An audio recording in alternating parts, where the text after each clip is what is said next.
राधे राधे। जय श्री कृष्णा। आज नवरात्रि का छठा दिन है। नवदुर्गा के 9 स्वरूपों में देवी के छठे रूप को देवी कात्यायनी के नाम से पूजा जाता है। माँ कात्यायनी की पूजा नवरात्रि के छठे दिन यानी षष्ठी को बड़े धूमधाम से की जाती है। देवी की महिमा को लेकर 2 कथाएं हिंदू धर्म में बहुत प्रचलित है। देवी के इस स्वरूप की महात्मा कथा ऋषि कात्यायन से जुड़ी होने के कारण उनका नाम कात्यायनी पड़ा। वही देवी की महिमा कथा दुराचारी महिषासुर के वध से भी जुड़ी हुई है। आइए सुनते हैं देवी कात्यायनी की कथा। देवी कात्यायनी का स्वरूप बहुत ही उज्जवल और ज्योतिर्मय है। इस स्वरूप में देवी की 4 भुजाएं हैं। इनमें से दाईं तरफ वाली ऊपर की भुजा अभय मुद्रा में है और नीचे वाली भुजा वर मुद्रा में है। वही बाईं तरफ वाली नीचे की भुजा में तलवार और ऊपर वाली भुजा में कमल का पुष्प सुसज्जित है। देवी कात्यायनी का वाहन सिंह है। देवी कात्यायनी की कथा हमें देवी भागवत महात्म और मार्कंडेय पुराण में मिलती है। पुराणों के अनुसार कत नाम के एक बहुत ही प्रसिद्ध महर्षि हुए थे। उनके एक पुत्र थे जिनका नाम था ऋषि कात्य। आगे जाकर ऋषि कात्य के गोत्र में महर्षि कात्यायन का जन्म हुआ और ऋषि अपने तप के कारण विश्व प्रसिद्ध हुए। ऋषि कात्यायन की इच्छा थी कि देवी भगवती उनके घर पुत्री के रूप में जन्म ले, इसलिए उन्होंने कई वर्षों तक देवी भगवती की कठोर तपस्या की। मान्यता है कि ऋषि कात्यायन की ऐसी एक निष्ठ तपस्या को देखकर उनसे प्रसन्न होकर देवी भगवती ने उनकी इच्छा का मान रखते हुए उनके घर में जन्म लिया। ऋषि कात्यायन की पुत्री होने के कारण ही देवी भगवती कात्यायनी कहलाई। महर्षि कात्यायन ने बड़े प्रेम से देवी कात्यायनी का पालन पोषण किया। कुछ समय बीता, पृथ्वी पर दुराचारी महिषासुर का उपद्रव सारी सीमाएं लांघ रहा था। महिषासुर को यह वरदान मिला था कि कोई भी पुरुष उसे कभी पराजित नहीं कर सकता और न ही उसका अंत कर सकता है। इसलिए उसे बिना किसी डर के आराम से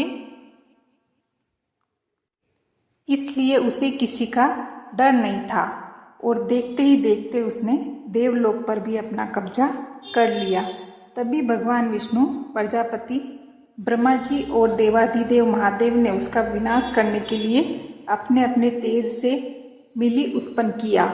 मान्यता है कि महर्षि कात्यायन ने इन देवी की सर्वप्रथम विधिवत पूजा की थी, इसलिए देवी को कात्यायनी नाम से जाना गया।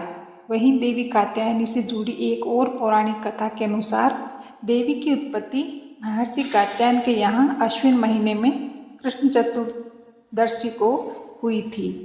इसके बाद महर्षि ने शुक्ल सप्तमी, अष्टमी और नवमी तक देवी की अपने आश्रम में विधिवत पूजा अर्चना की और 10वीं को देवी के इस स्वरूप ने महिषासुर का वध किया था। यही कारण है कि देवी के इस स्वरूप को देवी कात्यायनी के नाम से जाना गया था। महिषासुर का अंत करने के कारण देवी को महिषासुर मर्दानी के नाम से भी जाना गया।